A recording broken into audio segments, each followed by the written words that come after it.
So Remembrance Day and the act of remembrance changed an awful lot for me from the very beginning to where I am right now in my life. It started because my grandfather was at Normandy, survived, was at Normandy. It was very much an old guy's game. You, at the age of 5, would stop and look at these guys and go, yeah, you fought for our freedom, but what is freedom? What is war? What is that sacrifice? We don't know, but let's write a poem about it for our, grade 3 class. Then my father went and did the first Gulf War, and he was away for Remembrance Day. And I remember I was the only kid whose dad was away, who was at war during Remembrance. And everybody, and I can remember them saying in school, let's all say a prayer for Cassidy's dad, who is at war now. Suddenly you're feeling forced to, to pray for your dad, to remember your dad, although he's still alive. It's a strange concept. But it changed what Remembrance Day was, because it was no longer just old people. Actually, now it was my dad. Now it was my dad. So I joined the Royal Marine Commandos, and suddenly Remembrance Day becomes a whole different kettle of fish.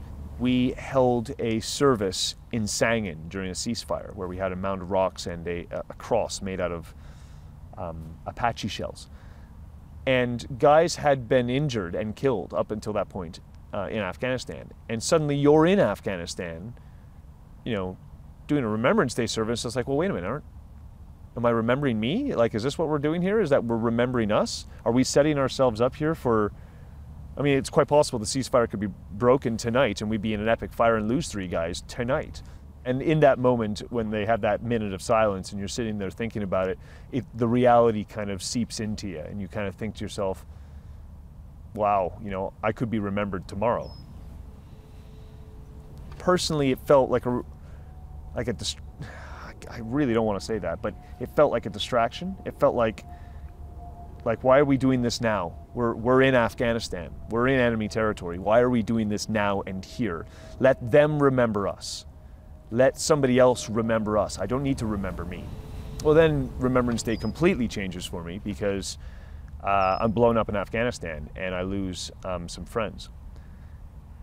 And now it becomes incredibly intimate, because I'm thinking about, one was a mentor to me, the other was a friend. Well, one was a friend and a mentor, the other one was a friend and a commander to me. So it just becomes much more personal. For a lot of the serving men and women and veterans, Remembrance Day is no different than any other day. We spend our entire life never forgetting the people who didn't come back. That's what we do. You guys, as civilians, just have to give up one day. We spend the rest of the time worrying about it. Not worrying about it, thinking about it, paying the respect.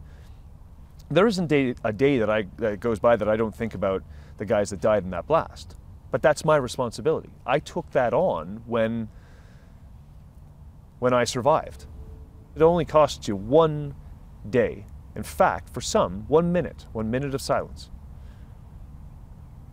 So Remembrance Day really is just a drop in the ocean for me, because I do this every day. And that's really what Remembrance Day is the marked occasion where you stand up and say, we'll take some of that remembrance as well. I think I'll just be kissing my little girl and hanging out with my wife, and it's an important day to my wife and I. For my wife, it's the day that she could have been remembering, which is a fairly significant moment. I'll probably sit down with a couple vet friends of mine, have a couple drinks, drink to the guys who can't be there to have them.